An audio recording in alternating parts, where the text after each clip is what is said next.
Close your eyes for a moment and picture this. You're standing in a dark cave somewhere in southern France, 30,000 years ago. The air is cool and damp against your skin. In your hand, you hold a crude torch, its flickering light casting dancing shadows across rough stone walls. You're not here for shelter.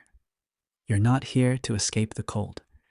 You've traveled deep into the earth for something else entirely, something that would puzzle any other creature on this planet.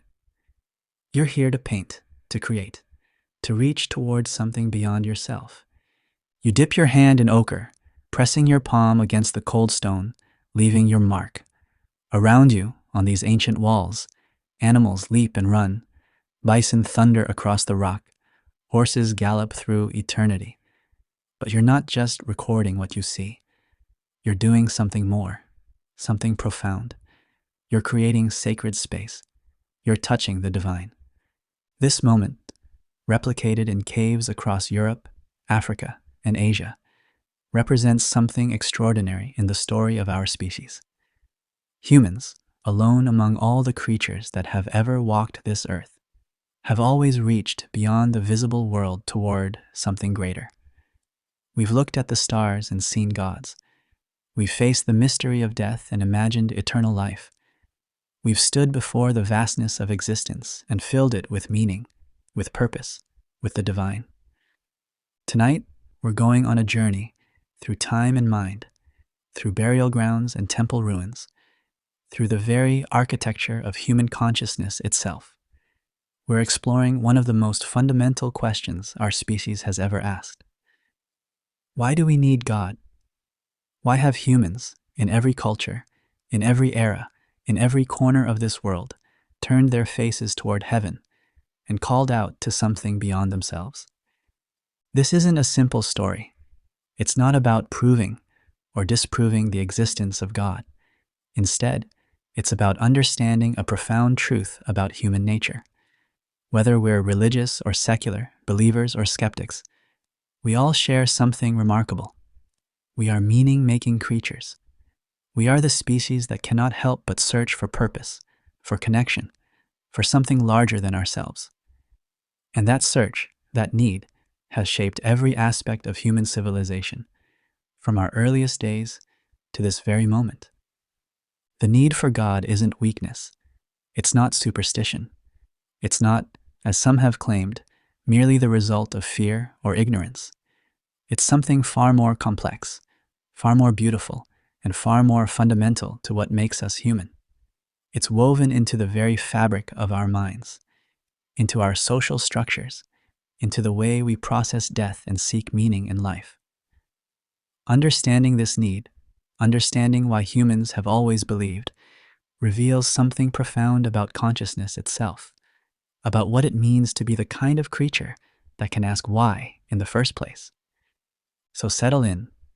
Let the outside world fade for a while. We're about to explore the deepest caverns of human experience, to walk alongside our ancestors as they first gazed up at the stars and wondered. We'll discover how our brains are wired for belief, why the thought of death drives us toward the divine, and how religion has shaped everything from ancient cities to modern societies. This is the story of humanity's oldest and most enduring relationship, the eternal bond between mortals and the divine. The first whispers of the sacred. Imagine you're an archaeologist, carefully brushing away millennia of dirt and stone. Your tools are small, precise, patient. And then you find it, a skeleton, positioned carefully on its side, knees drawn up as if sleeping. But this isn't just any burial. Scattered around the bones are shells from the sea, carried from miles away. Ochre stains the earth red. Nearby lie carefully placed stone tools, food offerings, flowers that crumbled into pollen thousands of years ago.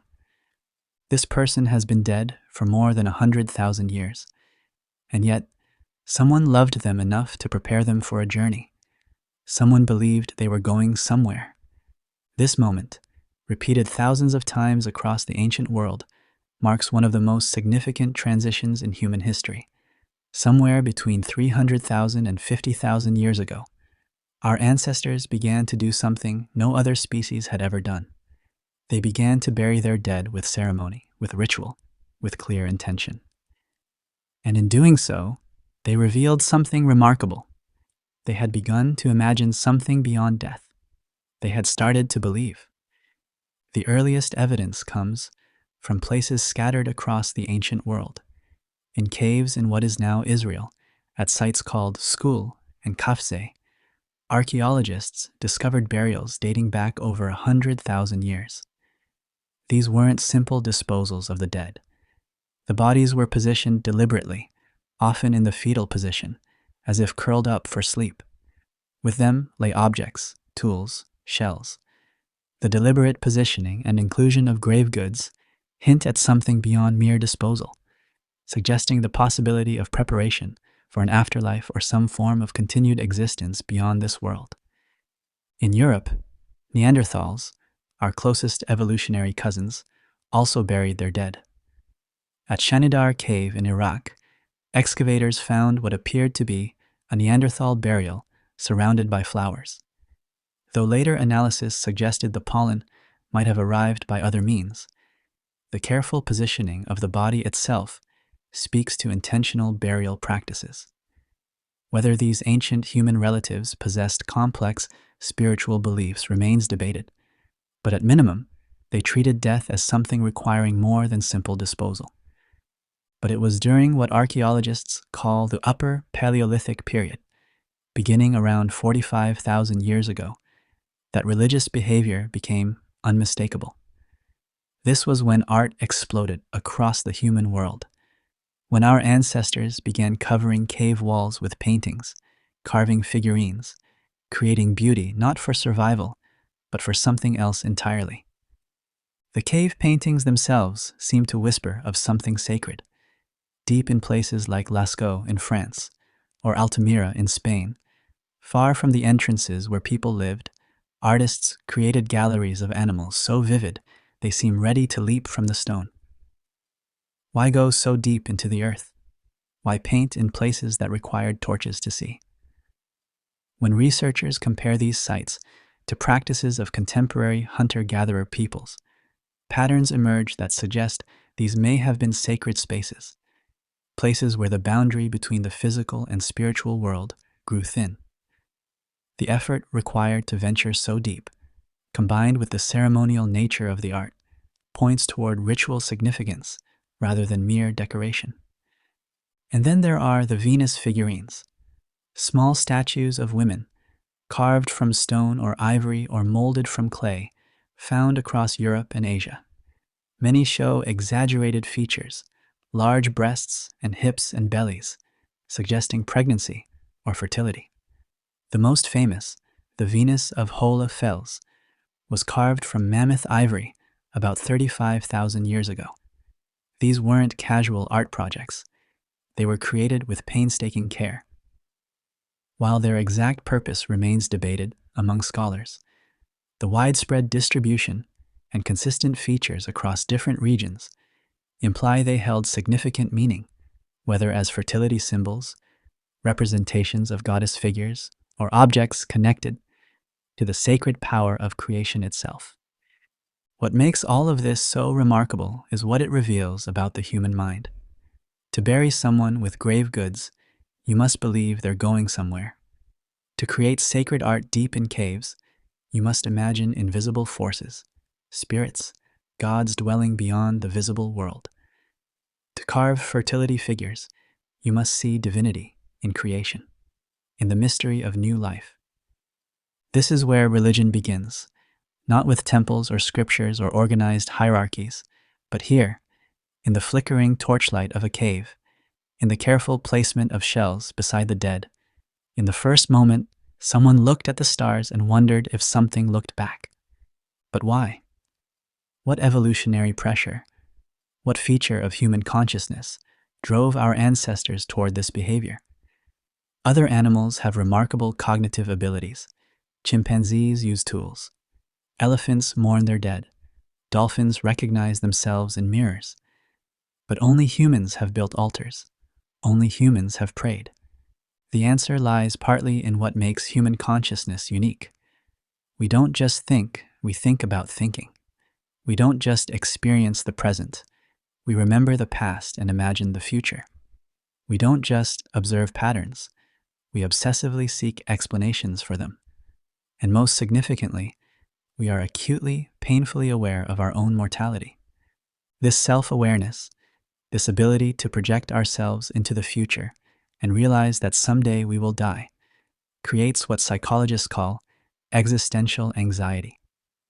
It's a fundamental terror that comes with consciousness itself. And from the very beginning, humans found ways to manage that terror, to make sense of it, to transform it into something bearable. We created stories about what happens after death. We imagined our ancestors watching over us. We saw in nature not just mindless forces, but intentional beings, spirits in the trees, gods in the thunder, divine purpose woven through everything. The archaeological record shows this wasn't just happening in one place. All over the world, as modern humans spread across continents, they brought these behaviors with them. From the caves of Europe to the burial grounds of Australia to the rock art of Africa, humans were doing the same thing, creating sacred spaces, honoring the dead, reaching toward the divine. At Sungir in Russia, archaeologists uncovered burials from about 30,000 years ago that reveal just how elaborate early religious practices had become. 2 children were buried head to head, their bodies covered in thousands of ivory beads that would have taken countless hours to carve. They wore ivory bracelets, fox teeth pendants, and ivory lances were laid beside them. One child wore a belt decorated with more than 250 fox teeth. Creating all these grave goods would have required enormous communal effort, suggesting these weren't just individual acts of mourning, but important religious ceremonies involving the entire community. At a site in Germany, archaeologists found what may be the earliest known musical instruments, flutes carved from bone and ivory, dated to about 40,000 years ago. Music and religion have been intertwined throughout human history, and these ancient flutes may have been used in religious ceremonies, creating soundscapes for ritual, for communication with the spirit world, for transforming ordinary consciousness into something sacred. In France, at the cave of Trois Frères, a remarkable image appears on the wall, a figure that combines human and animal features, often called the sorcerer. It has human legs and hands, but the antlers of a stag, the ears of a fox, the eyes of an owl. Standing upright in what appears to be a commanding posture, it dominates the cave. Scholars interpret this as possibly representing a shaman, a religious specialist who mediates between the human and spirit worlds, or perhaps as an image of a spirit itself. Either way, it suggests complex religious ideas about transformation, about beings that exist between categories, about the possibility of crossing boundaries between human and animal, physical and spiritual. One particularly moving example comes from a site in northern Israel called the Hilazon Taktit Cave. About 12,000 years ago, someone was buried there. The burial itself is extraordinary. The person was small, possibly elderly. With them were buried 70 tortoise shells, the wing bone of a golden eagle, a human foot, the pelvis of a leopard, and the forearm of a wild boar. The elaborate nature of this burial suggests this wasn't just any funeral. Based on the unusual collection of objects and the care taken, archaeologists have interpreted this as potentially the burial of a shaman or spiritual leader, someone whose relationship with the spiritual world may have held special significance for their community. What these early burials and artworks reveal is something profound about human nature. We are not content with the material world. We never have been. From our earliest days, we've needed to believe there was more, that death wasn't the end, that unseen forces moved through the world, that meaning and purpose existed beyond mere survival. This wasn't ignorance, it was meaning-making. It was the birth of something that would define our species. The need for God, for the sacred, for the divine, was there from the beginning, etched into our consciousness as surely as those handprints were pressed into cave walls 30,000 years ago. The architecture of belief. But why? Why are human brains seemingly wired to believe in gods, in spirits, in realms beyond the physical? To understand the human need for God, we need to journey not into caves, but into the mind itself, into the very architecture of human cognition. Modern psychology and neuroscience have revealed something fascinating. The tendency to believe in supernatural agents, to see intention and purpose in the world, to search for meaning beyond the material, isn't some cultural accident. It emerges from the way our brains evolved to navigate the world. Religious belief, it turns out, is built on cognitive foundations that served our ancestors well long before anyone conceived of organized religion. One of the most important of these cognitive mechanisms is what researchers call the hyperactive agency detection device, a slightly awkward term for something quite simple. Human brains are exquisitely tuned to detect agents, beings with minds and intentions, in our environment. When you hear a rustle in the bushes, your brain immediately wonders, is something there? When you see patterns in clouds, you might glimpse faces. When something unexpected happens, you ask, who did this? This makes perfect evolutionary sense. For a vulnerable primate on the African savanna, it was far safer to assume that rustle in the grass was a predator than to assume it was just the wind. The ones who jumped at shadows survived more often than the ones who didn't. Natural selection favored brains that saw agency everywhere, even when it wasn't there. We evolved to be paranoid, to assume intention, to see minds behind events. But here's where it gets interesting. This tendency doesn't just help us spot predators or other humans. It creates a cognitive habit, a way of thinking that extends far beyond immediate threats. When thunder crashes, early humans didn't just hear noise. They heard anger, heard intention, heard some powerful being expressing itself. When rain came after drought, they didn't see random weather patterns. They saw an answer to prayers, a benevolent force responding to their needs. Psychologists have found that even today, even in secular societies, this tendency persists. Young children naturally assume the world was created for a purpose. They believe animals exist to serve functions, that rivers were made for boats, that mountains were built to climb. This is called promiscuous teleology, the tendency to see purpose and design everywhere. And while education can modify this thinking, the underlying cognitive bias remains. We are creatures who see meaning, who search for intention, who cannot help but ask why about everything we encounter. Another crucial piece of the puzzle is what's called theory of mind, the ability to understand that other beings have thoughts, beliefs, desires, and intentions different from our own.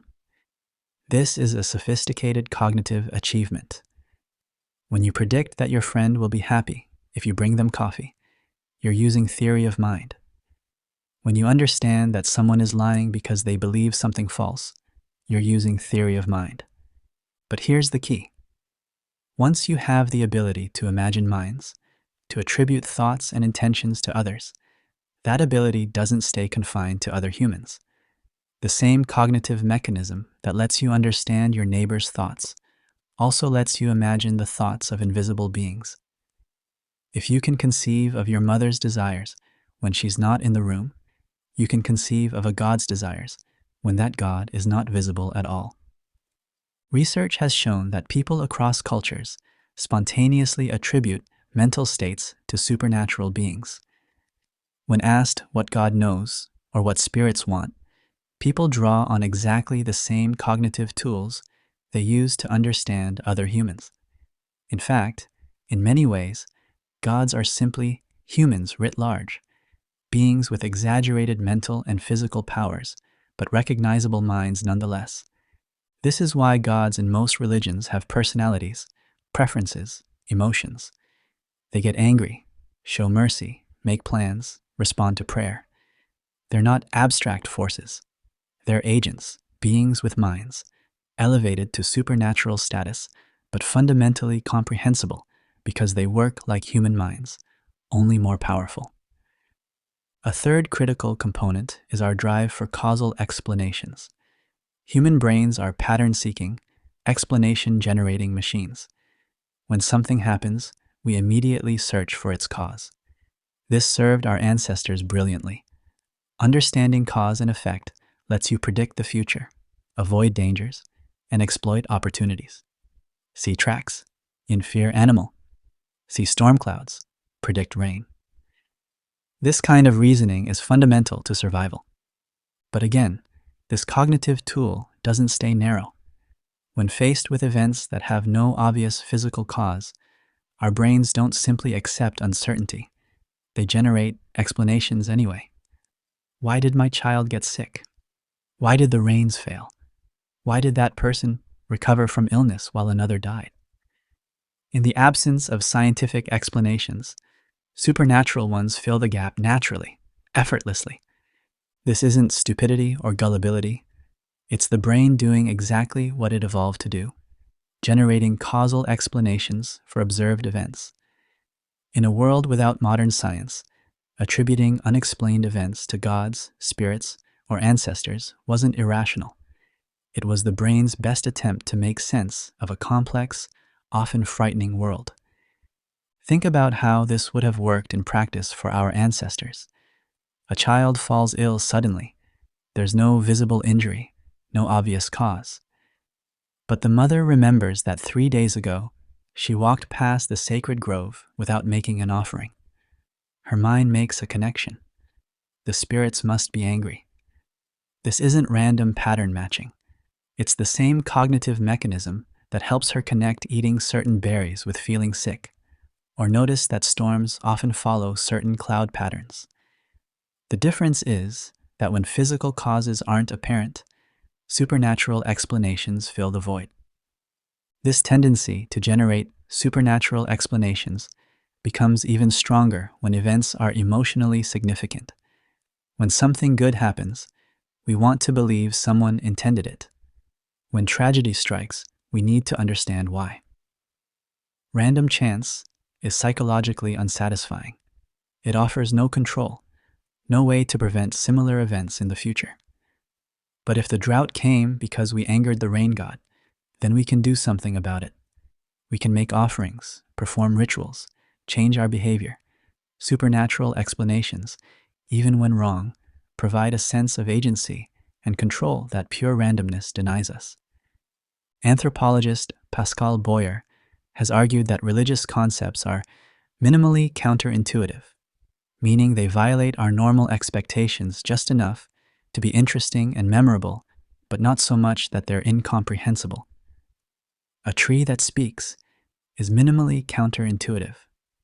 We understand trees, we understand speech, but combining them creates something memorable, something that sticks in the mind. A being that is invisible but all-knowing, like many gods, follows the same pattern. These concepts piggyback on our normal cognitive categories, while tweaking them just enough to make them religiously powerful. Psychologist Justin Barrett has gone further, arguing that belief in God is natural, meaning it emerges naturally from the way children's minds develop. Studies show that children, even without religious instruction, tend to assume that natural things were created for a purpose, that someone must have made the world, and that minds can exist without bodies. These intuitive beliefs create fertile ground for religious concepts to take root. Consider what developmental psychologists have discovered about children's minds. By age 3 or 4, children already show what researchers call promiscuous teleology, seeing purpose everywhere. They don't just believe that chairs are for sitting. They believe rivers exist so boats have something to float on, that rocks are pointy to stop animals from sitting on them, that rain falls to help plants grow. They see the world as inherently purposeful, designed with intentions. This isn't something they've been taught. It emerges naturally from how their minds work. Children also naturally develop what's called psychological dualism, the intuitive sense that minds are different from bodies. When asked if a puppet whose insides have been removed can still think, young children often say yes. When told a story about a mouse that gets killed and eaten by an alligator, they understand the mouse's body is gone, but may say it's still hungry or still loves its mother. They have an intuitive sense that psychological states can persist independent of physical bodies. This creates natural receptivity to ideas about souls, spirits, and life after death. Interestingly, children seem to be natural theists. Studies have found that children from both religious and non-religious homes tend to attribute the creation of the natural world to an intelligent, powerful being. When asked who made the first tree or the first animal, they spontaneously invoke a creator, even if they've never been taught about God. This suggests that theistic belief isn't just culturally transmitted. It aligns with deep intuitions about how the world works that emerge during normal cognitive development. This doesn't mean God doesn't exist. That's a different question entirely. What it means is that regardless of whether God exists, human brains are structured in ways that make belief in God natural, almost inevitable. We have minds shaped by evolution to detect agents, to attribute intention, to seek causal explanations, to imagine invisible minds. Put all of these together, and you have a brain exquisitely prepared to conceive of and believe in supernatural beings. But there's more to the story. These cognitive foundations explain how belief in gods becomes possible, but they don't fully explain why belief in gods becomes necessary, why humans don't just occasionally wonder about invisible agents, but build entire civilizations around them, why we create elaborate rituals, construct magnificent temples, dedicate our lives to divine service. To understand that, we need to look at what religious belief does for us psychologically, emotionally, and socially. We need to understand not just how belief works, but what needs it fulfills. Because the human need for God goes beyond mere cognitive quirks. It touches something deeper, something about our struggle with meaning, mortality, and what it means to be a conscious being in a vast and often incomprehensible universe.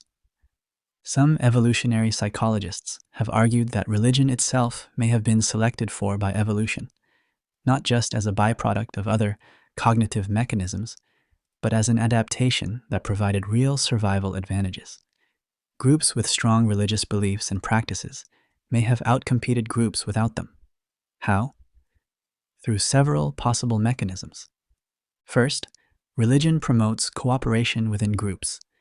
As we've discussed, belief in morally concerned gods encourages ethical behavior even when no one is watching. This allows larger groups to function without constant surveillance and punishment, reducing the costs of maintaining social order. Groups with effective religious systems for promoting cooperation could grow larger and more powerful than groups relying solely on kinship ties or secular authority. Second, religion provides meaning and motivation in the face of hardship. Groups whose members believed their struggles had cosmic significance, that their suffering would be redeemed, that they were fighting for God's cause, could persist through difficulties that might have broken more secular groups. This resilience would provide significant survival advantages during times of famine, warfare, or environmental stress. Third, religion marks group boundaries and creates strong in-group identity. While this can lead to conflict between groups, within groups it creates remarkable cohesion. Members are willing to sacrifice for each other, to trust each other, to work together toward common goals. This internal solidarity, even if it sometimes comes at the cost of hostility toward outsiders, provides powerful advantages in competition between groups. Fourth, religion helps manage the psychological costs of mortality, awareness. A group whose members can face death with equanimity, confident in an afterlife, may show greater courage in warfare, greater willingness to take risks, greater resilience in the face of loss. These psychological benefits translate into real-world advantages. This doesn't mean religion is true in a metaphysical sense. It means that, true or not, religious belief and practice provided tangible benefits to groups that possessed them. And in the crucible of cultural evolution, where groups compete for resources and survival, those benefits could make the difference between thriving and disappearing. Of course, this is still debated among scholars. Some argue that religion is purely a byproduct, that it emerged from cognitive mechanisms that evolved for other purposes and just happens to activate those mechanisms in ways that feel meaningful. Others argue for the adaptationist view, that religion itself was selected for because of the advantages it provided. The truth may be somewhere in between, with religious tendencies emerging as byproducts that were then co-opted and shaped by cultural evolution because of the benefits they provided. The terror of knowing. Picture yourself alone at night, the stars spread out above you, countless points of light in an endless void, and you know, with the cold certainty that comes with consciousness, that someday you will die. Not just abstractly, not as a distant possibility, but really, truly, permanently. You will cease to exist. Everything you are, everything you know, will be gone. This knowledge, this awareness of mortality, is perhaps the heaviest burden consciousness brings. Every human who has ever lived has carried it. And it's this awareness, more than perhaps any other factor, that has driven humanity toward God. In the 1980s, psychologists Jeff Greenberg, Tom Pischinsky, and Sheldon Solomon developed what they called terror management theory, a framework for understanding how humans cope with the existential terror that comes from knowing we will die. Their core insight was simple but profound. Awareness of death creates an intense psychological conflict. We have a biological drive to survive, an instinctive will to live, but we possess the intellectual capacity to know that death is inevitable.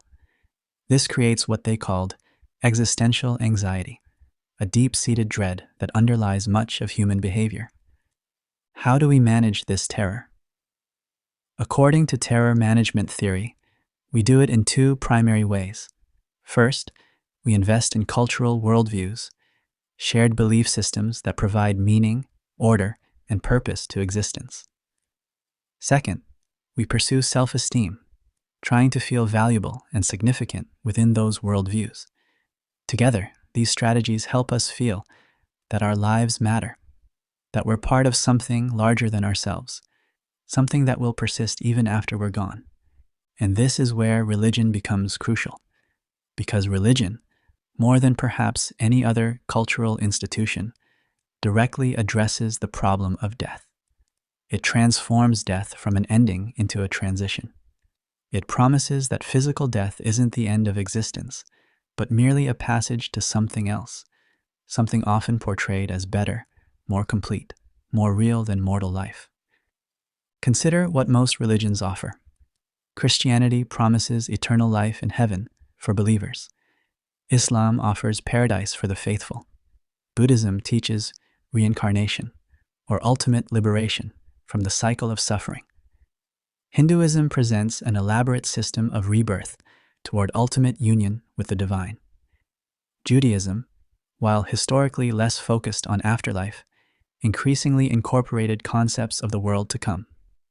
Even ancient polytheistic religions often included beliefs about existence after death, underworlds or Elysian fields or ancestor realms where the dead continued in some form. These aren't random features of religion. They're central pillars, and psychologists have found strong evidence that they serve exactly the terror management function the theory predicts. When people are reminded of their own mortality, what psychologists call mortality salience, their psychological defenses kick in powerfully. Hundreds of studies have tested this. The setup is usually straightforward. Researchers divide participants into groups. One group is asked to think about their own death, often by writing a paragraph about what will happen to them physically when they die and how it makes them feel. A control group writes about something else, like dental pain or an upcoming exam. Then both groups engage in various tasks. The results are striking. After being reminded of death, people show much stronger attachment to their worldviews. They rate their own cultural group more positively and outsiders more negatively. They defend their beliefs more vigorously. They punish moral transgressions more harshly. It's as if the reminder of death makes people cling tighter to everything that gives them a sense of meaning and permanence. One particularly revealing study involved judges setting bail for an alleged prostitute. Judges who had been asked to think about their own death set an average bond of $455, while control group judges set an average of just $50. The mortality reminder had made them significantly harsher in their moral judgments. Another study found that after mortality salience, participants showed increased support for military intervention and even expressed willingness to consider martyrdom themselves. The awareness of death was pushing them toward identifying with larger causes, toward actions that might grant symbolic immortality even at the cost of their physical lives. And religion plays a special role here. Studies have found that thinking about death increases religiosity, even in people who claim to be non-religious. After mortality, salience induction, people are more likely to believe in God, more likely to say religion is important, more likely to defend religious beliefs. The effect is strong and consistent. It operates even at an unconscious level. Researchers have found that death reminders activate religious thoughts even in atheists, suggesting that the connection between mortality awareness and religious ideation runs deep in human psychology. But here's what's particularly interesting. The effect works both ways. While reminding people of death increases religious belief, reminding religious people of their religious beliefs reduces the psychological impact of mortality salience. Believers who are given the opportunity to affirm their faith show less worldview defense after being reminded of death. It's as if their religious beliefs provide genuine psychological protection against death anxiety. This makes sense when you think about what religion offers. It's not just abstract promises of an afterlife. It's an entire framework for making sense of death, for understanding it as meaningful rather than arbitrary, as a transition rather than an annihilation. When someone believes their religion's account of death and what comes after, they have a way to think about mortality that doesn't end in sheer terror. Anthropologist Ernest Becker, whose work inspired terror management theory, put it eloquently in his book, The Denial of Death. He argued that the awareness of death is so overwhelming that most of human culture can be understood as an elaborate defense against it. We create art that will outlast us. We have children who carry our genes and names into the future. We build monuments, write books, achieve accomplishments that we hope will make us remembered. All of this is, in Becker's view, an attempt at symbolic immortality, a way to feel that some part of us will transcend death. But religion offers something more direct, something more complete. It offers literal immortality, the promise that you yourself, not just your works or your children or your memory, will continue to exist. This is an immensely powerful psychological comfort, perhaps the most powerful one imaginable. Consider what it means to truly believe you will live forever. Death loses its sting. It becomes not an ending, but a doorway. The losses of this world become temporary. The injustices of life can be balanced in an afterlife. The question of whether your life has meaning gets a clear answer. Yes, it has meaning because it's part of an eternal cosmic story, because you're a child of God, because you have a soul that will persist forever. This doesn't mean religious people don't fear death. They often do. But the nature of that fear can be different. Instead of fearing annihilation, they might fear judgment, fear that they haven't lived up to divine expectations. Instead of fearing the end of everything, they fear what comes next. It's still fear, but it's fear within a framework of meaning, rather than fear of meaninglessness itself. Modern neuroscience has begun to explore what happens in the brain when people think about religious concepts or engage in religious experiences. Brain imaging studies show that thinking about God activates regions associated with theory of mind, the same areas we use to think about other people. This supports the idea that gods are, cognitively speaking, understood as minds, as beings with intentions and awareness. But there's more. Religious experiences, particularly intense ones like prayer, meditation, or mystical states, activate reward centers in the brain, areas associated with pleasure, bonding, and emotional regulation. This suggests that religious practice doesn't just provide intellectual comfort, it provides genuine neurological rewards, actually makes people feel better at a biochemical level. Some researchers have suggested that religious rituals, repeated prayers, and religious community provide what psychologists call anxiety buffering, ongoing psychological support that helps manage not just death anxiety, but everyday stress and fear. Going to religious services, praying regularly, feeling part of a faith community, all of these create a psychological environment where existential concerns feel more manageable. This is powerful stuff. It means that the human need for God isn't just about abstract questions or cognitive quirks. It's rooted in one of the most fundamental challenges conscious beings face: the knowledge of our own mortality. Religion offers what may be the most complete response to that challenge that humans have ever devised. It transforms death from a source of terror into a source of meaning, from an end into a beginning. But death anxiety isn't the only psychological need religion addresses. It's perhaps the deepest, but there are others equally important. Humans don't just need to manage terror. We need purpose. We need belonging. We need moral frameworks to navigate social life. We need ways to cope with suffering and injustice. And as we'll see, religion has served all of these functions throughout human history, has met needs so fundamental that every human society has developed some form of it. When the gods walked the earth. Step back in time with me now, back 5,000 years, to the banks of the Euphrates River. The sun beats down on mud brick buildings. In the center of the city rises a ziggurat, a massive stepped pyramid reaching toward the sky. At its summit sits a temple, the dwelling place of the city's god.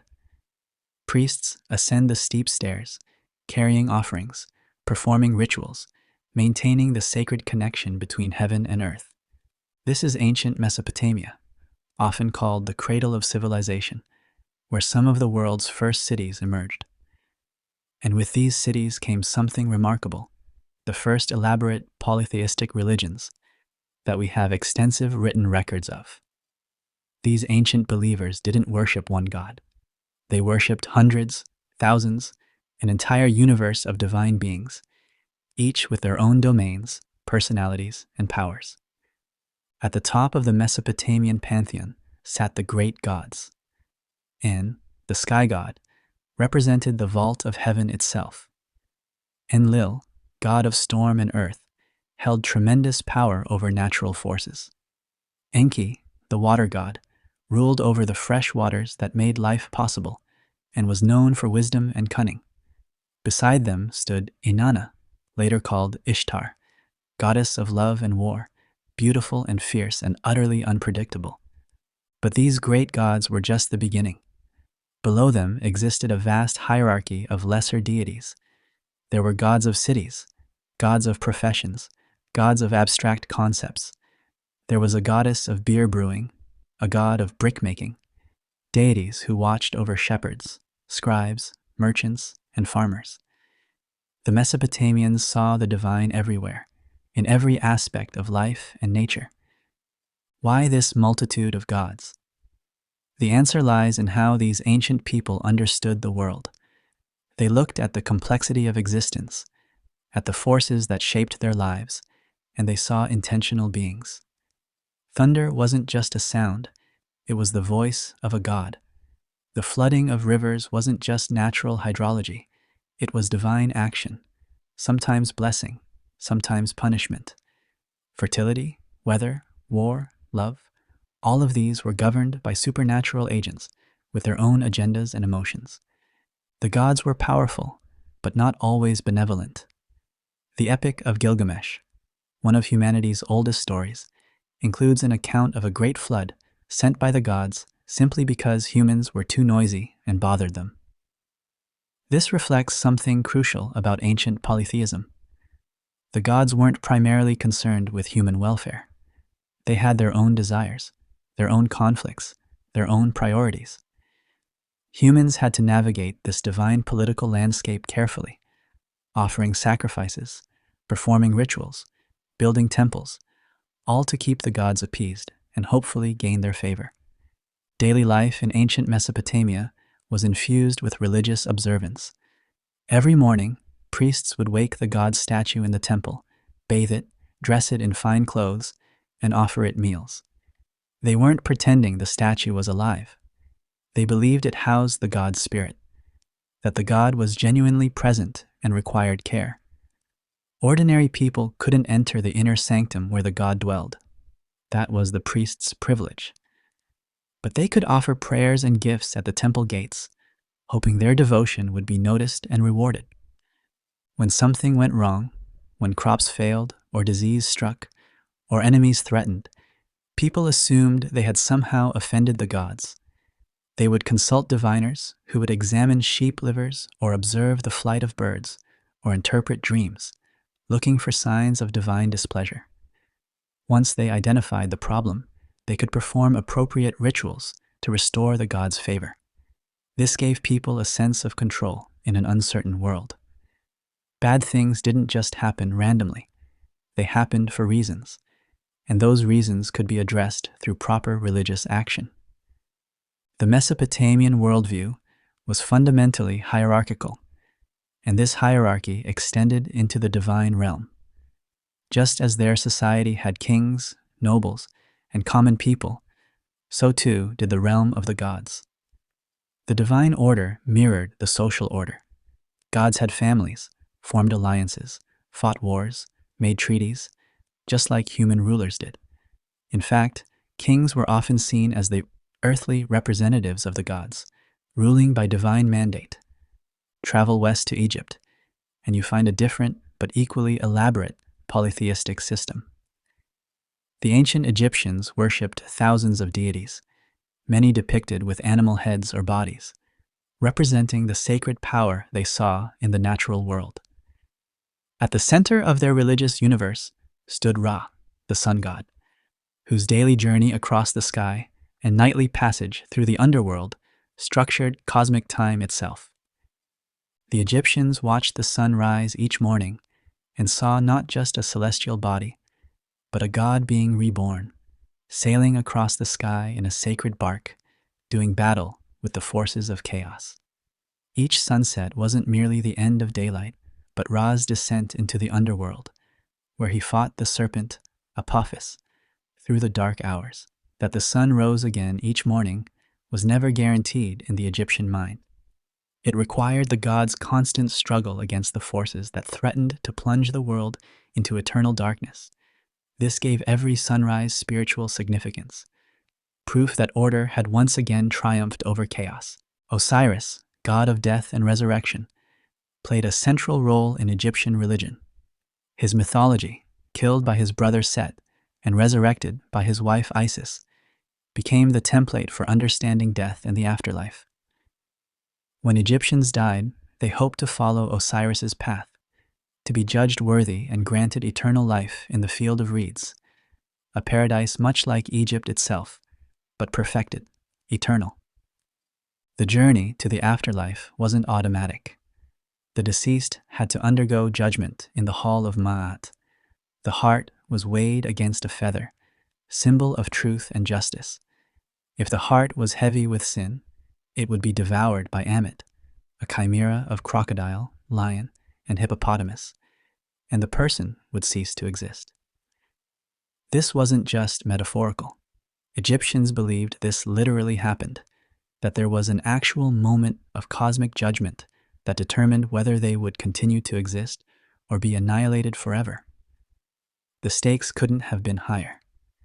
This belief profoundly shaped how Egyptians lived, encouraging ethical behavior, not just for social harmony, but for the survival of their very souls. What's striking about Egyptian religion is how stable it remained.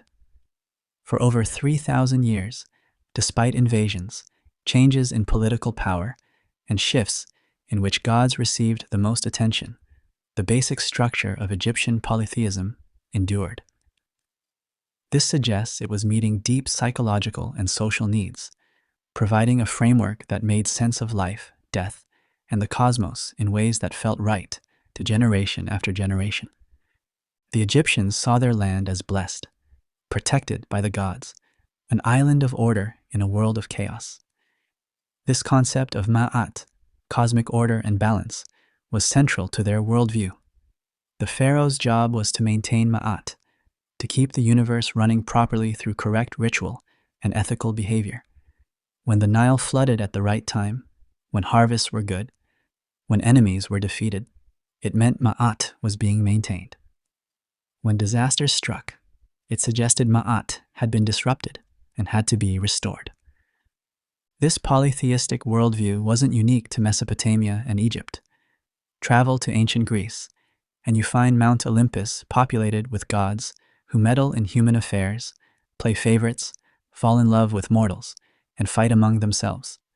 Move to ancient India, and you discover an even more elaborate pantheon, with major deities like Shiva, Vishnu, and Brahma accompanied by countless other gods, goddesses, and divine beings. The common thread across all these systems is that they made sense of a complex world by peopling it with intentional beings. When you couldn't explain why lightning struck, or why crops failed, or why some people got sick and others didn't, attributing these events to gods provided an explanation that fit with how human minds naturally work.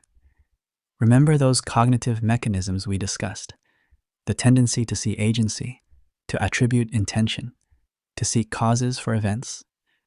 Polytheism is what happens when you apply those cognitive tools to try to understand a complicated world. But polytheism did more than just explain natural phenomena. It provided the foundation for social organization. Temples became economic centers, storehouses for grain and wealth. Priests became powerful political figures. Religious festivals marked the calendar and brought communities together. Shared myths gave people common stories, common heroes, common values. The gods also provided moral frameworks, though not always in ways we might expect. Ancient gods weren't primarily concerned with personal morality in the way modern religions often are. They cared more about proper ritual, about receiving the sacrifices and worship they deserved. But over time, particularly in societies that grew larger and more complex, gods increasingly became associated with justice, with punishing wrongdoing and rewarding virtue. This makes sense when you understand how religion and society co-evolved. In small tribes, everyone knows everyone. Reputation matters. If you cheat someone, everyone will know, and you'll pay social costs. But as societies grew into cities, and eventually empires, with thousands or millions of people, many of them strangers to each other, social enforcement of good behavior became much harder. This is where moralizing gods became particularly important. If people believe that invisible, all-seeing gods are watching and will punish wrongdoing, they're more likely to behave ethically even when no other humans are watching. Research by anthropologists has found a striking pattern. Larger, more complex societies tend to have more powerful, more moralistic gods. The correlation isn't perfect, but it's strong. It suggests that as human groups got bigger, we needed religions that could help maintain cooperation among strangers, and moralizing gods serve that function beautifully. Think about what a concept like all-seeing gods does psychologically. If you believe that gods watch your every action, know your every thought, and will judge you accordingly, you carry an internalized moral police force with you always. This isn't external social control. that can be evaded when no one is looking. This is something deeper, the sense that you're never truly alone, never truly unobserved. The polytheistic religions of the ancient world lasted for millennia. They built some of history's greatest civilizations. They produced magnificent art, epic literature, philosophical insights. They helped millions of people make sense of their lives, cope with suffering, and find meaning in existence. The fact that most of these religions have faded, replaced by monotheistic faiths, doesn't diminish their historical importance or their psychological effectiveness for the people who believed in them. But why did monotheism eventually come to dominate much of the world? What was it about the idea of one God that proved so powerful, so compelling, that it spread from small origins to become the foundation of Judaism, Christianity, and Islam, faiths that today claim more than half the world's population? To understand that, we need to explore one of the most significant religious transitions in human history, the emergence and spread of monotheism, the revolution of the One. In the story of human religion, perhaps no shift was more dramatic than the emergence of monotheism. After thousands of years of polytheism, of worlds populated by countless gods and goddesses, something remarkable happened. Some humans began to insist that there was only one God, that all those other divine beings were either illusions or demons or lesser spirits, but not true gods. This wasn't just a minor theological adjustment. It was a revolutionary reimagining of the divine, of humanity's relationship with it, and of the very nature of reality. The exact origins of monotheism are debated among scholars, shrouded in the mists of ancient history. Some point to Akhenaten, the Egyptian pharaoh who, around the 14th century BCE, tried to establish worship of the sun disk Aten as the sole deity. Akhenaten's reform was dramatic. He closed temples to other gods, redirected their resources to Aten, and presented himself as the sole intermediary between Aten and humanity. But his monotheistic experiment didn't last. After his death, Egypt quickly returned to its traditional polytheistic practices, and Akhenaten was remembered as a heretic. Most scholars instead look to the ancient Israelites as developing the first enduring monotheism, though even this story is complex. The Hebrew Bible itself preserves evidence of an evolution in religious thought. Early texts speak of Yahweh as the God of Israel, the deity they should worship, but don't explicitly deny the existence of other gods. Later texts become more insistent. There is no God but Yahweh. Other gods are false, powerless, not real. This transition from henotheism, worship of one God while acknowledging others exist, to true monotheism, the belief that only one God exists at all, seems to have crystallized during the Babylonian exile in the 6th century BCE. When Jerusalem fell and the Israelites were carried off to Babylon, they faced a theological crisis. How could their God have allowed this? Was he defeated by Babylon's gods? Was he not powerful enough to protect them? The answer that emerged transformed Judaism. Yahweh wasn't just the strongest God among many. He was the only God, the creator of heaven and earth, the ruler of all nations. What looked like defeat was actually divine judgment and part of a larger plan. This monotheistic understanding provided a way to make sense of suffering and national catastrophe, while actually increasing rather than decreasing faith in God's power. But monotheism did more than solve a theological problem. It offered something psychologically powerful. A universe with one all-powerful God is, in some ways, simpler and more comprehensible than one with hundreds of gods pulling in different directions. You don't have to worry about offending one God while pleasing another. Don't have to navigate divine politics. There's one ultimate authority, one source of moral law, one being whose favor you need to maintain. Monotheism also introduced a more personal relationship with the divine. Polytheistic gods were often distant, concerned with their own affairs, requiring elaborate rituals to get their attention.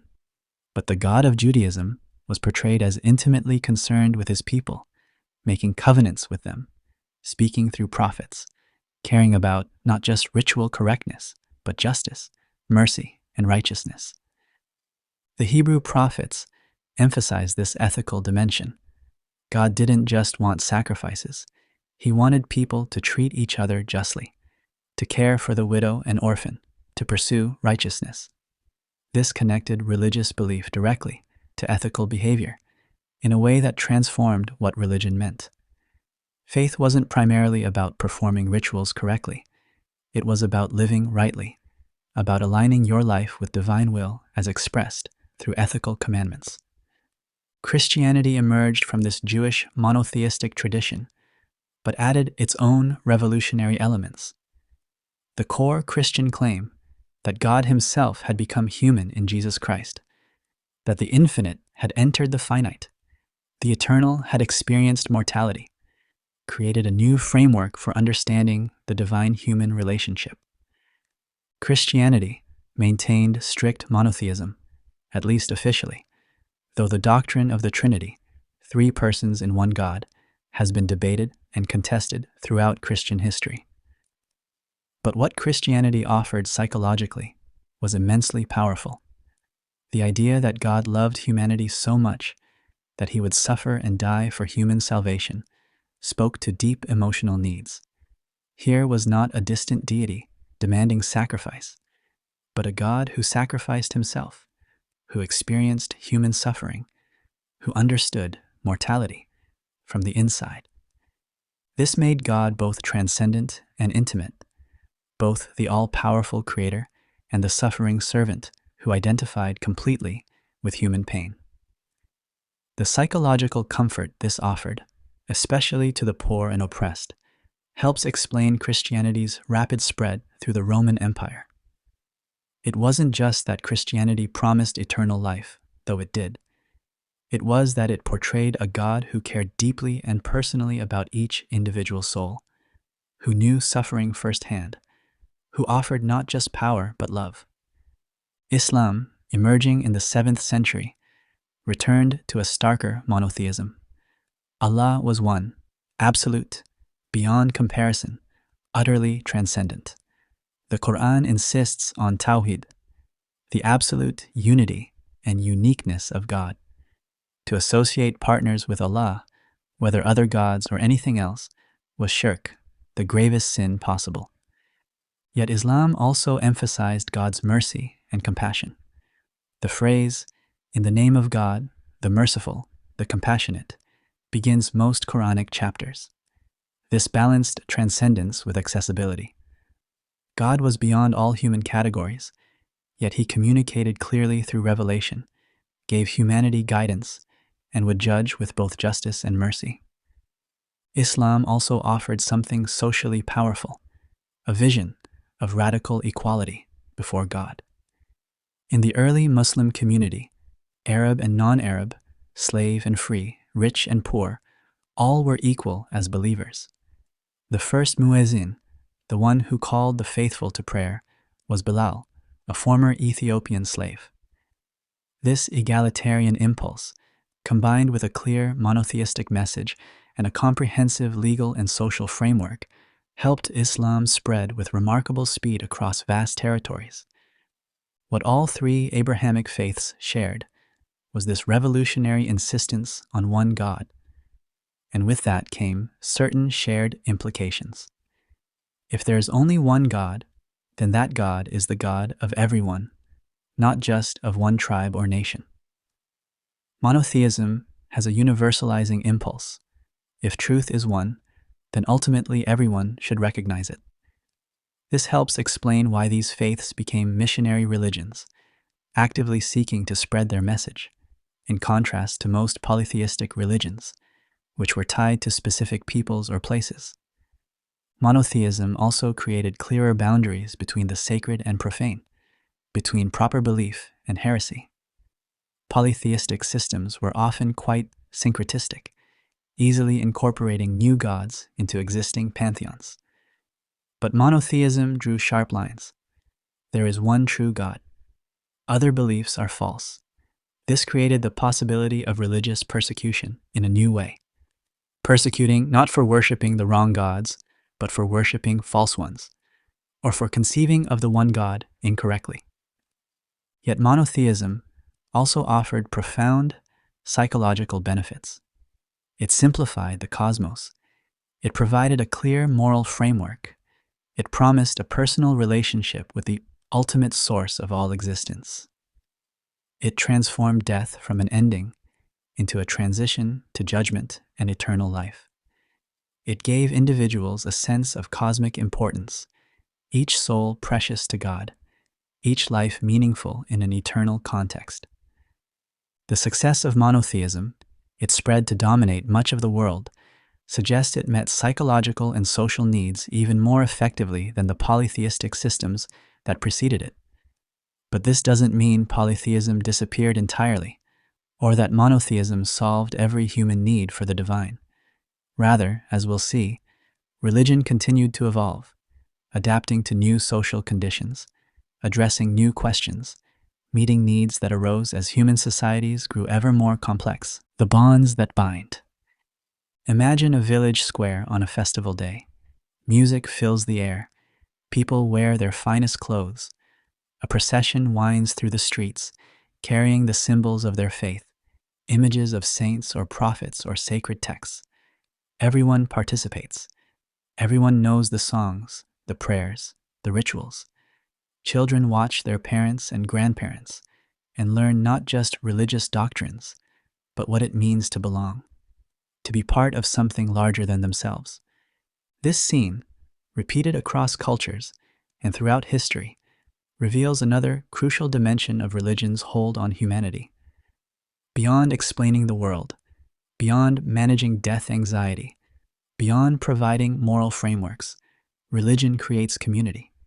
It binds people together in ways few other forces can match.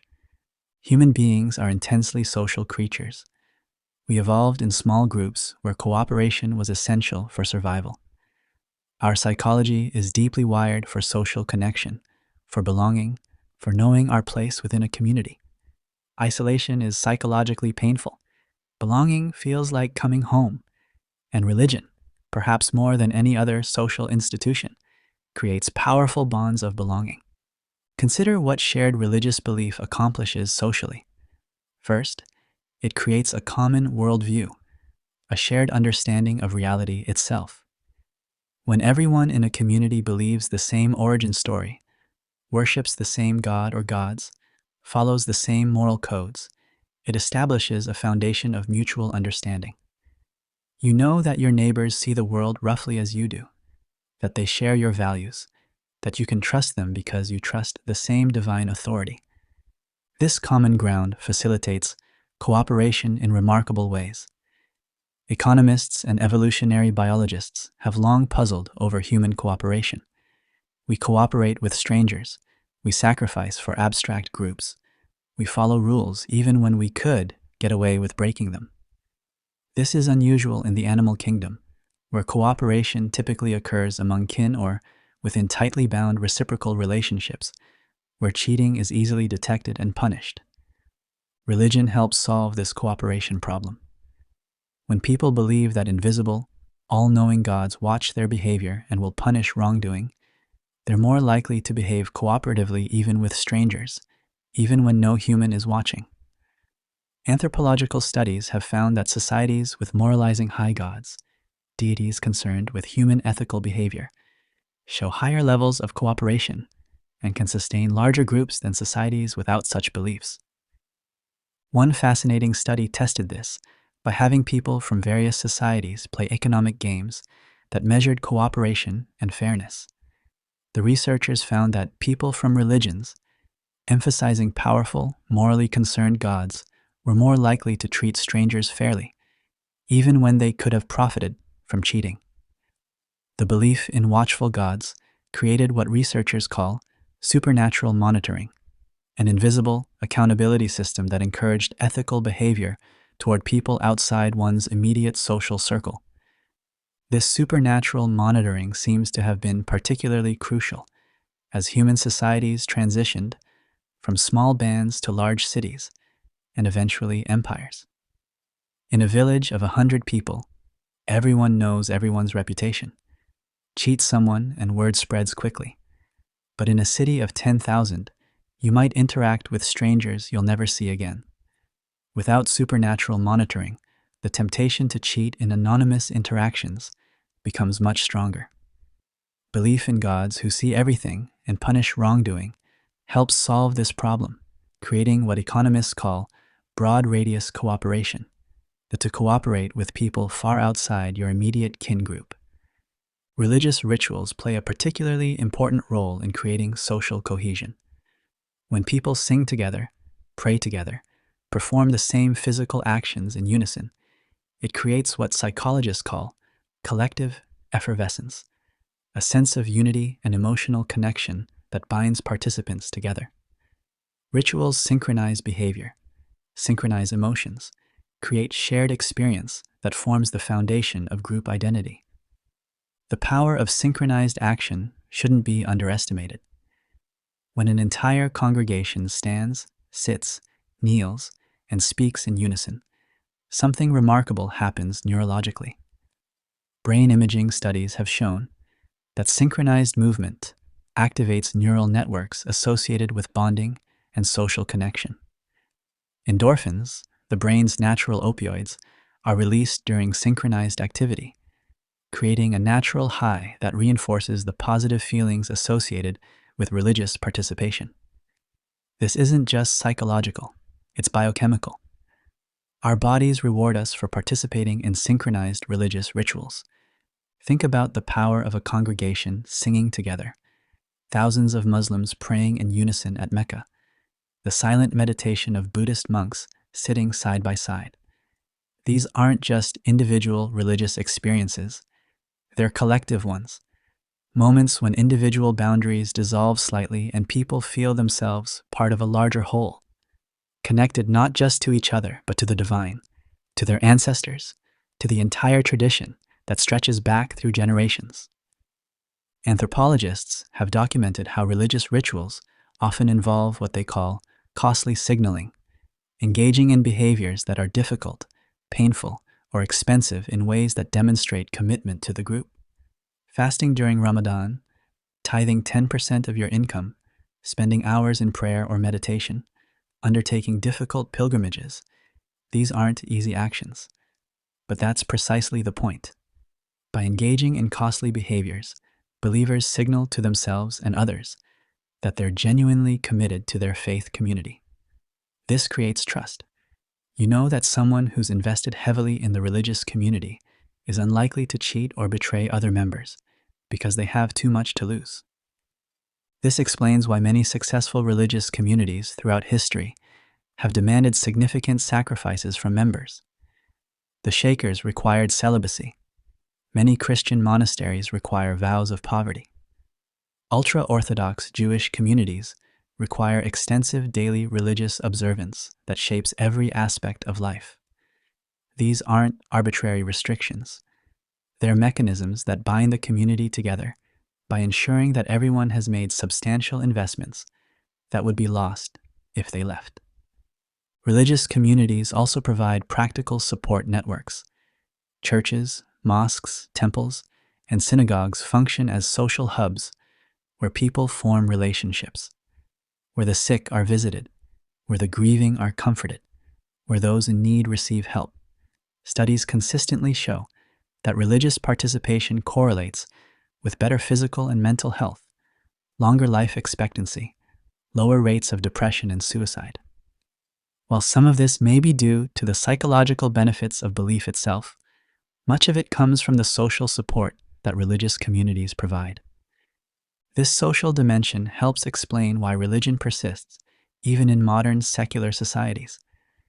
People might lose faith in religious doctrines, might decide that science better explains the natural world, might reject supernatural beliefs entirely. But they still need community, still need rituals that mark life's transitions, still need the sense of belonging that comes from shared practice and shared values.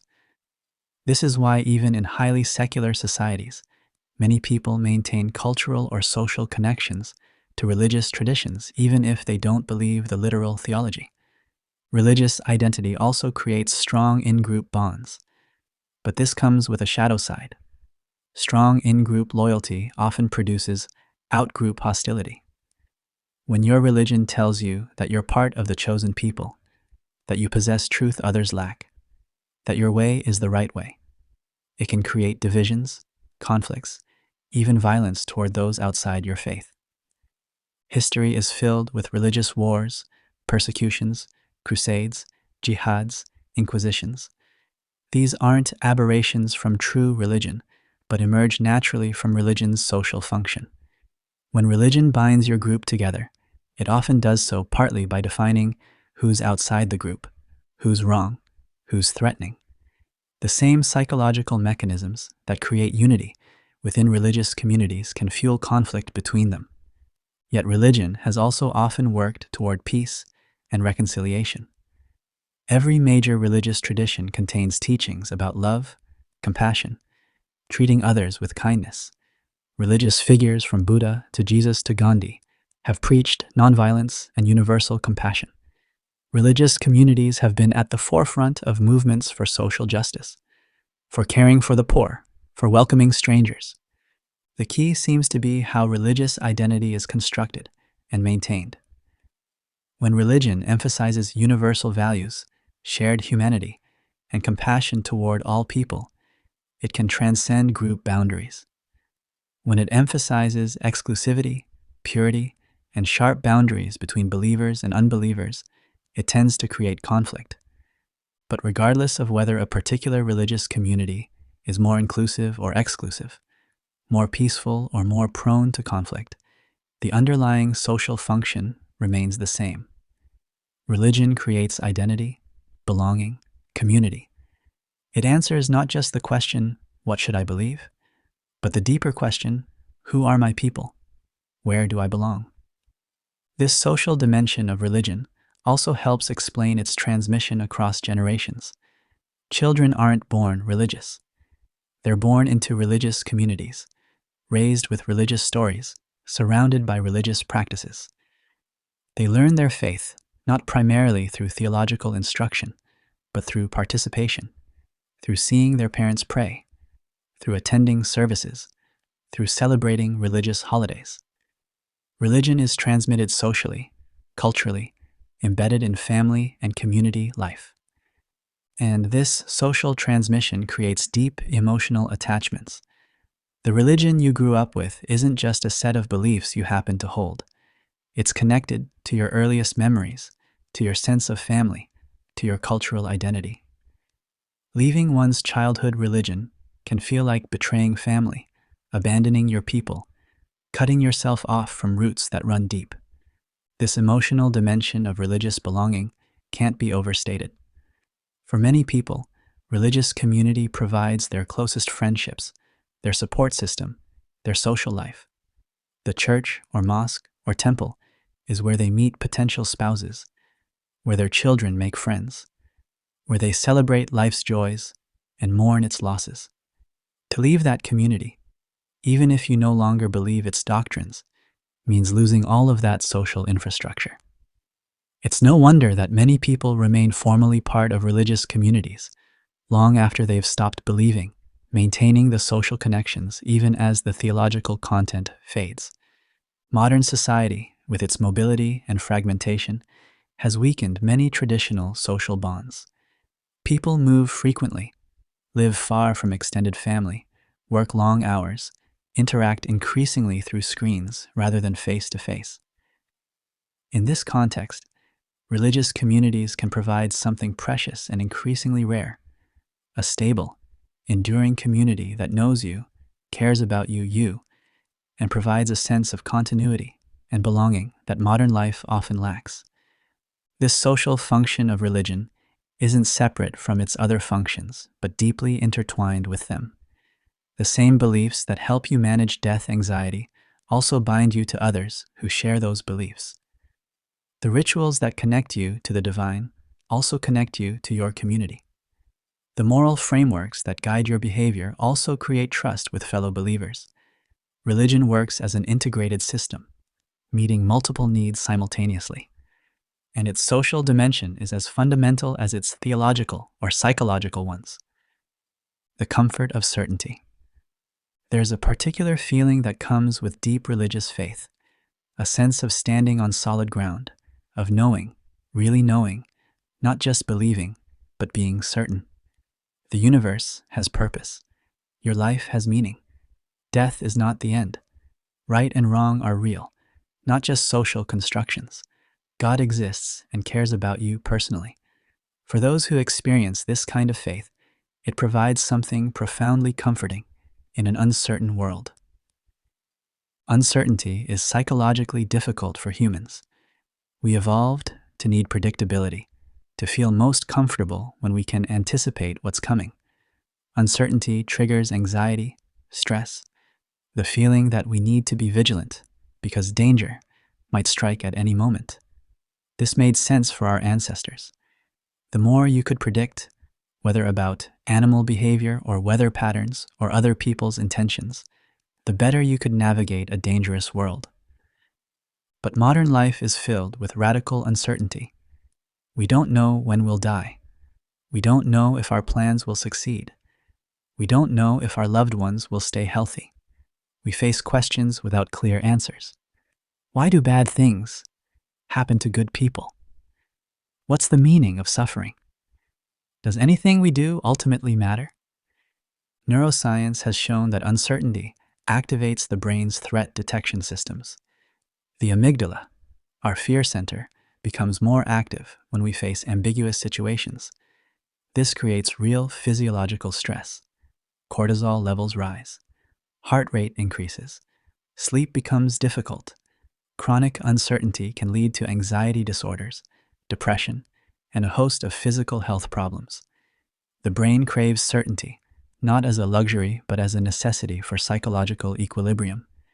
Science can answer many questions, but it often does so in ways that increase rather than decrease existential uncertainty. Science tells us the universe is vast, indifferent, operating according to natural laws that don't care about human hopes or values. It tells us we're the product of blind evolutionary processes, that consciousness emerged from matter through mechanisms we still don't fully understand, that we live on a tiny planet orbiting an average star in a universe containing hundreds of billions of galaxies. It's true, but it's not comforting. It leaves us floating in a cosmos that has no inherent meaning, no purpose, no special place for humanity. Religion offers something different. It offers answers, clear, definitive answers to the biggest questions. Where did we come from? God created us. Why are we here? To serve God, to fulfill a divine purpose, to prepare for eternal life. What happens when we die? We face judgment and then enter an afterlife. Why does evil exist? It's a test, a consequence of free will, part of a plan we don't fully understand but can trust is ultimately good. These answers might not satisfy everyone, but for believers, they provide profound relief from uncertainty. Instead of living in an indifferent universe where suffering is random and meaning is something we have to create for ourselves, believers live in a purposeful cosmos where someone is in charge, where everything happens for a reason, where the arc of justice bends toward the good, even if we can't always see it. This doesn't mean religious people never experience doubt or struggle with difficult questions. Many do, intensely. But the framework remains, the underlying certainty that God exists, that faith matters, that there are ultimate answers, even if we don't always know them. This framework provides psychological security, a foundation that remains stable even when specific beliefs or understandings shift. Psychologists have found that this kind of certainty has measurable effects on well-being. People who report strong religious faith show lower rates of anxiety and depression, better ability to cope with stress, faster recovery from trauma and illness. While some of this comes from the social support religious communities provide, Research suggests that belief itself matters. People with strong faith have a way to make sense of suffering, a framework for understanding adversity that protects against despair. Consider how religion helps people cope with tragedy. When a child dies, when a natural disaster strikes, when someone faces terminal illness, the human need for explanation is intense. Why is this happening? What does it mean? Is there any purpose to this suffering, or is it just random cruelty? Science might explain the biological mechanisms, why the cancer developed, how the earthquake occurred, but it doesn't address the why question, the question of meaning and purpose. Religion does. It might say that God has a plan we don't understand, that suffering is temporary and will be redeemed in the afterlife, that this is a test of faith, that the deceased is now in a better place. These explanations may not eliminate grief, but they provide a framework for processing it, a way to integrate tragedy into a meaningful narrative rather than facing it as senseless chaos. Psychologists who study religious coping have identified different styles, some healthier than others. Positive religious coping includes seeking spiritual support, looking for meaning in suffering, trusting that God has a plan, and working with one's faith community through difficulty. These forms of coping consistently correlate with better mental health outcomes, faster recovery from illness, and greater life satisfaction. Negative religious coping, on the other hand, includes feeling punished or abandoned by God, questioning one's faith, or experiencing conflict with one's religious community. These forms correlate with worse outcomes, increased anxiety and depression, slower recovery. This suggests it's not just belief in God that matters, but how that belief is integrated into one's coping strategies. Research has also found that religious coping is particularly helpful for situations that feel uncontrollable. When you face something you can change, problem-focused coping works well. Fix the leak, study for the exam, apologize for the mistake.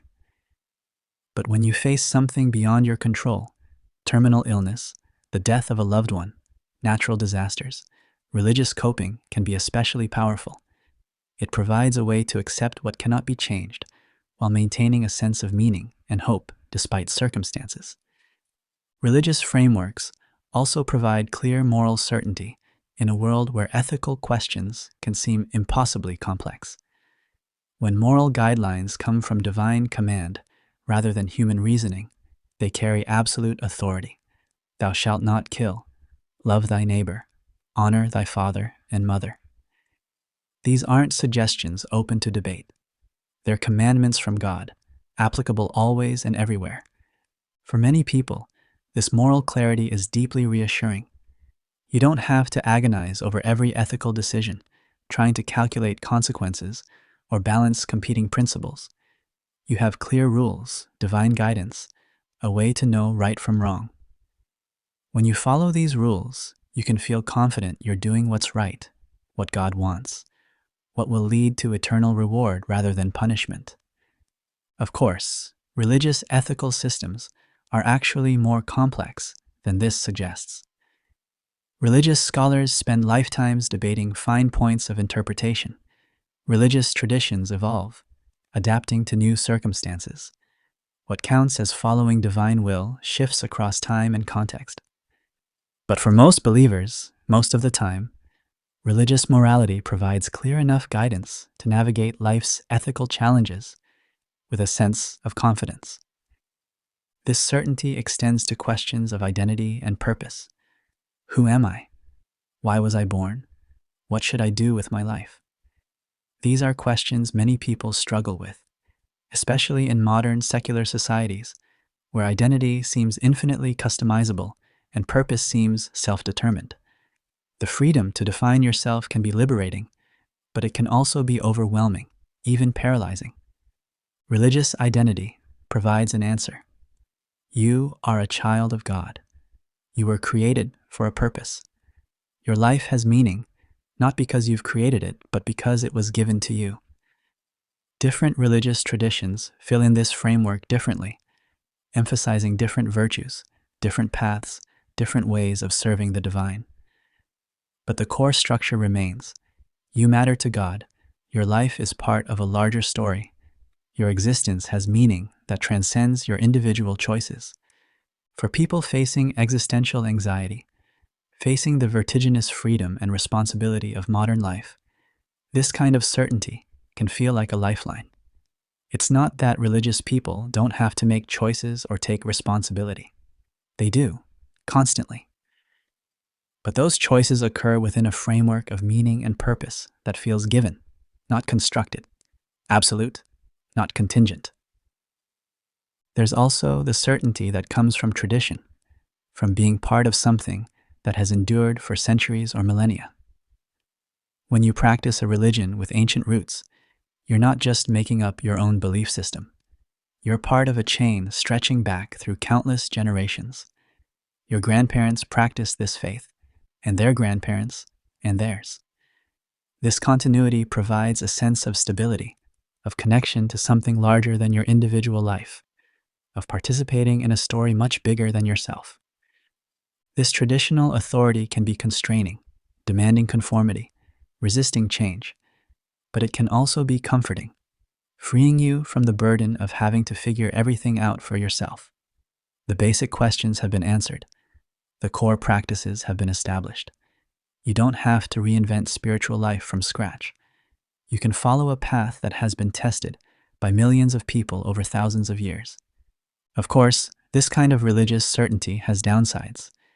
It can lead to rigidity, to refusing to reconsider beliefs even when faced with contrary evidence. It can produce dogmatism, intolerance, the conviction that your way is the only right way and everyone else is simply wrong. It can prevent people from adapting to new circumstances, from incorporating new knowledge, from growing beyond inherited frameworks that no longer fit their experience. But for those who experience religious faith positively, these downsides often seem worth it for the profound comfort that certainty provides.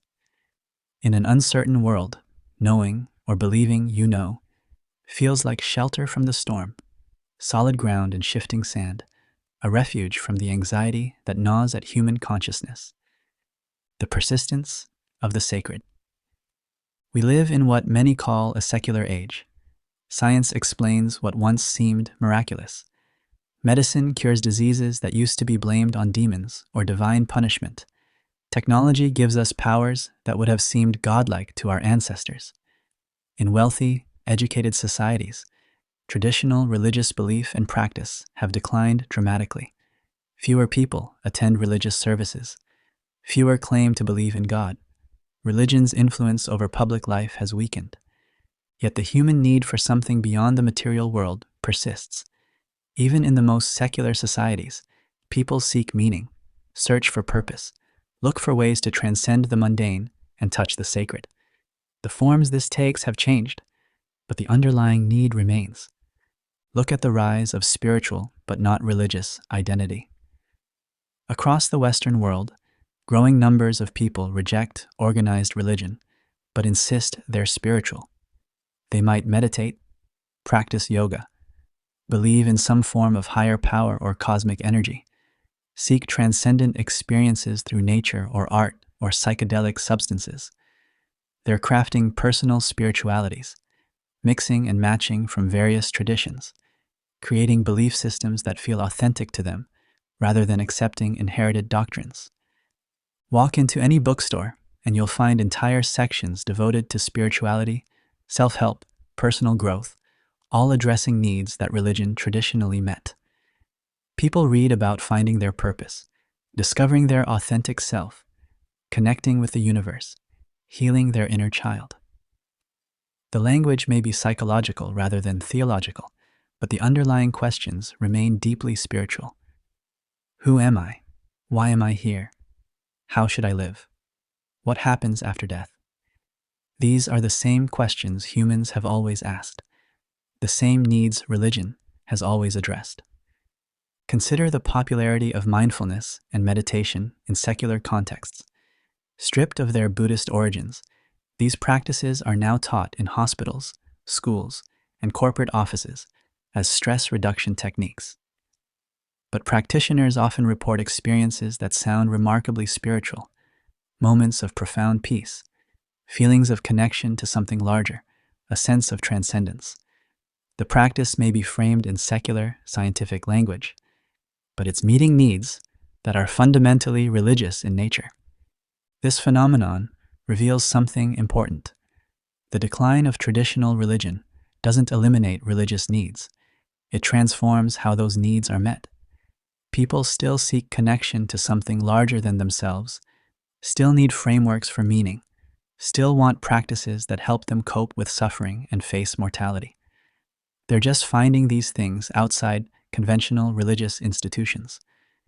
Consider how even explicitly secular movements often take on quasi-religious characteristics. Political ideologies can become dogmas, complete with sacred texts, moral certainties, and heretics to be purged. Social causes can provide the sense of purpose and community that religion traditionally offered. Wellness culture, with its promises of optimization and transcendence, its gurus and devoted followers, often functions like a secular religion.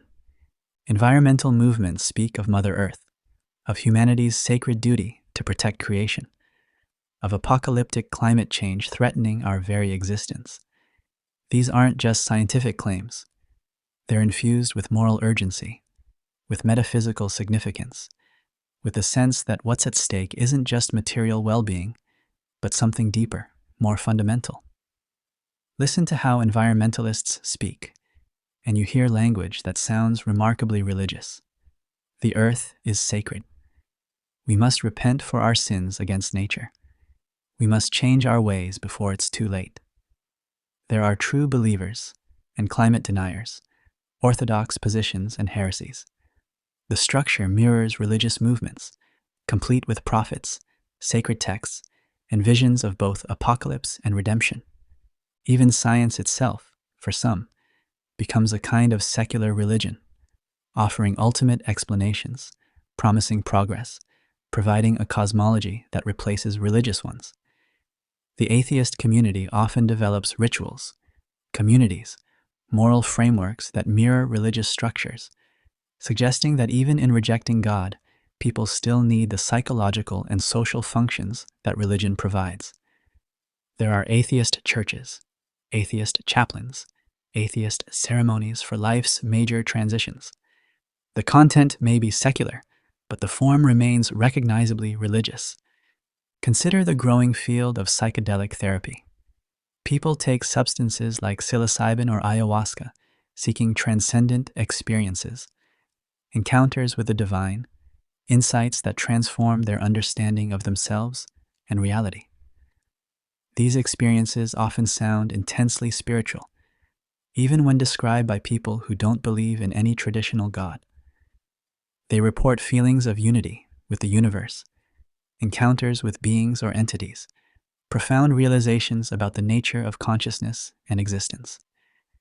The language they use echoes mystical traditions across centuries, suggesting these are fundamental human experiences that emerge when certain brain states are triggered, regardless of one's theological beliefs. Yoga studios have proliferated across Western cities, often stripped of their Hindu origins, but still offering something that feels spiritual. People talk about finding their center, connecting with their true self, experiencing presence and mindfulness. They may not be praying to deities, but they're engaging in practices designed to transcend ordinary consciousness, to touch something deeper. The fact that these practices are presented in secular, scientific language doesn't change their essentially spiritual nature. People are still seeking transcendence, still looking for practices that help them feel connected to something beyond their individual egos. This doesn't mean all these secular movements are really religions in disguise, but it does suggest that certain human needs, the needs that religion has traditionally met, remain powerful even when traditional religious belief fades. We still need meaning, community, moral frameworks, ways to cope with suffering and death. If traditional religions don't meet these needs, we'll create new forms that do. And in fact, traditional religions haven't disappeared at all. They've changed, adapted, found new relevance in the modern world. In many parts of the world, particularly outside the secular West, religious belief and practice remain strong. Islam is growing rapidly. Evangelical Christianity is booming in the global South. Hinduism, Buddhism, and other Asian religions are spreading to Western countries and finding new expressions there. Even in highly secular societies, religion persists in various forms. Many people maintain cultural or ethnic connections to religious traditions without being conventionally devout. They celebrate Christmas without believing in Christ's divinity, fast on Yom Kippur without believing in the God of Abraham, maintain Buddhist practices without accepting reincarnation. These cultural connections matter, providing identity, community, continuity with family and tradition, even when doctrinal belief has weakened or disappeared. Moreover, we're seeing new forms of religious belief emerge, adapted to modern contexts. Progressive Christianity reinterprets traditional doctrines in light of modern science and ethics. Buddhist meditation is secularized and packaged as mindfulness, stripped of its religious context but maintaining practices aimed at transcendence and peace. New Age spiritualities blend elements from multiple traditions, creating syncretic belief systems that feel personally authentic. The key insight is that the human needs religion addresses don't go away when particular religious traditions decline. The need to make sense of death, to find purpose in life, to feel connected to something larger than ourselves, to have moral frameworks, to experience transcendence. These are deep features of human psychology. They emerge from how our minds work, from the challenges conscious beings face, from the way we're wired for meaning-making and social connection. So as long as humans remain human, as long as we continue to be self-aware, mortal, meaning-seeking creatures, some form of religion or spirituality or quasi-religious practice will persist. The specifics will change, the forms will evolve, but the underlying need will remain. This doesn't mean religion is unchangeable or that critiques of religion are invalid. Religious traditions have often been oppressive, violent, dogmatic, holding back human progress in various ways. The secularization of modern societies has brought genuine benefits, including greater freedom, reduced religious violence, and increased space for scientific inquiry. But it does mean that building a fully secular society, one that eliminates not just religion, but the needs religion addresses, would require fundamentally changing human psychology itself. We'd need to overcome our fear of death, our need for meaning, our drive for social belonging, our tendency to see agency and purpose in the world. These are deeply rooted features of human minds, shaped by millions of years of evolution. Perhaps future technologies could change this. Perhaps if we conquered aging and death, if we uploaded our minds into computers, if we fundamentally altered human consciousness through genetic engineering or neural enhancement, religious needs might finally fade. But for now, for humans as we currently exist, those needs remain. And perhaps that's not entirely bad. While religion has caused much suffering, it has also inspired tremendous beauty, motivated moral progress, provided comfort to billions, created magnificent art and architecture, preserved knowledge through dark ages, and given countless lives meaning and purpose. The human need for God has driven us to create some of our species' greatest achievements, alongside some of its worst atrocities. Understanding this need, taking it seriously as a fundamental feature of human psychology, rather than dismissing it as superstition or immaturity, might actually help us navigate the future more wisely.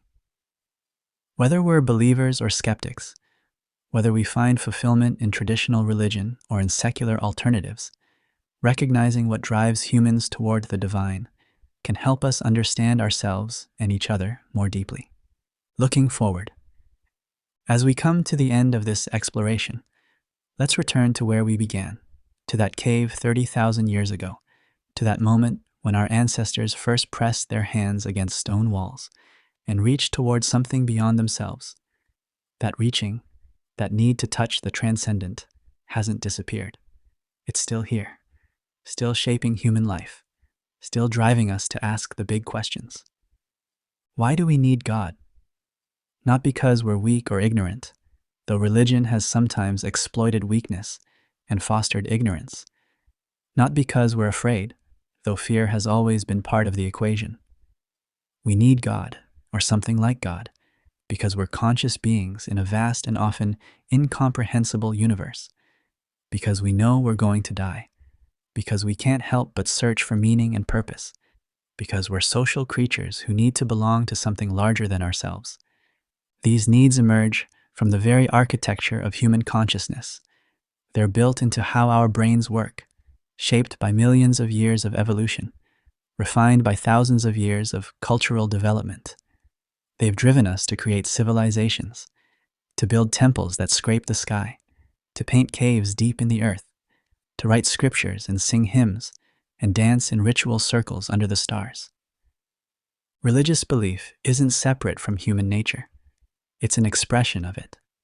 Our tendency to detect agency, to attribute intention, to seek causal explanations, all of these cognitive mechanisms that helped our ancestors survive have also made us a species of believers, of seekers, of people who look at the world and see not just matter in motion, but meaning, purpose, the sacred.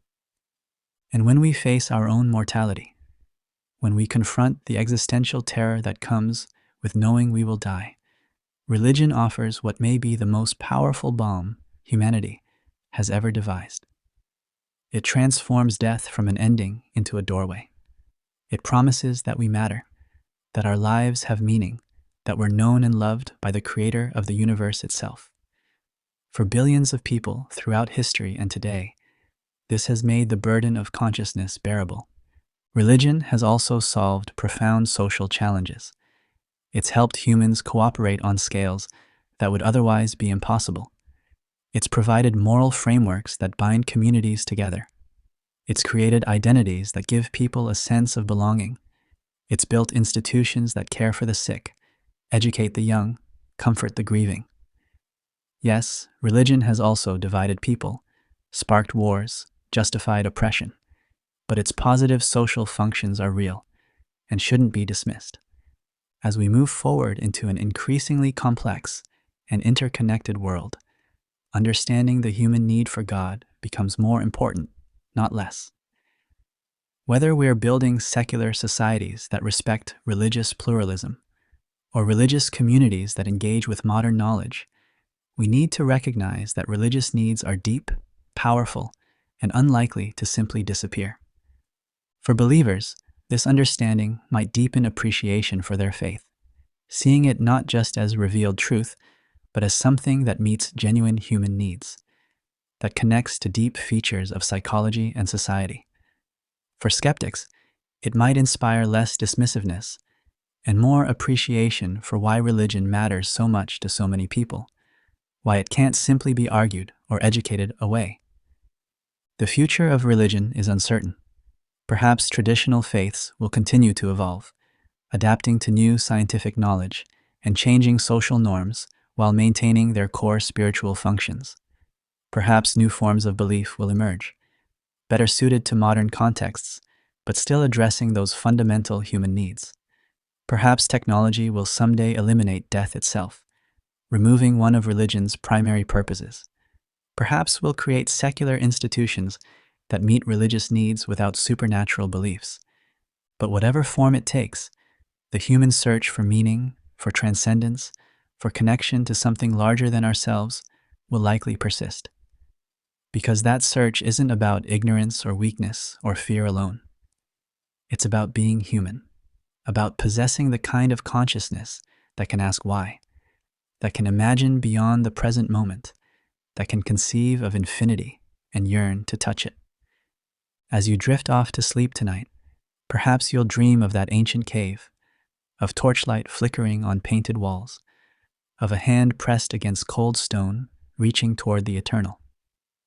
That gesture, repeated in countless forms across human history, in prayers whispered and hymns sung, in temples built and pilgrimages undertaken, in quiet moments of wonder before the vastness of existence. That gesture says something profound about who we are. We are the species that cannot help but believe, that sees the sacred in the ordinary, that transforms death into meaning and suffering into story. We are the ones who look at the stars and wonder if something looks back. We are the ones who need God, not as weakness, but as an expression of everything that makes us uniquely, gloriously, tragically human. Sleep well, knowing that for all our differences, for all the diversity of faiths and philosophies, we all share this fundamental truth.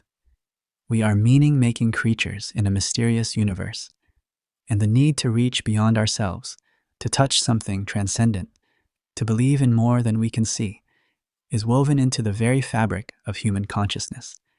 If you found this exploration meaningful, if it helped you understand yourself or others a little better, consider sharing it. Like this video, subscribe to the channel, and let me know in the comments what questions this raised for you. What's your relationship with religion or spirituality? How do you make sense of these fundamental human needs? Let's continue this conversation together. Until next time, may you find whatever form of transcendence speaks to your soul, whether in traditional faith or secular wonder, in community or solitude, in certainty or questions. The search itself is what makes us human. Sweet dreams.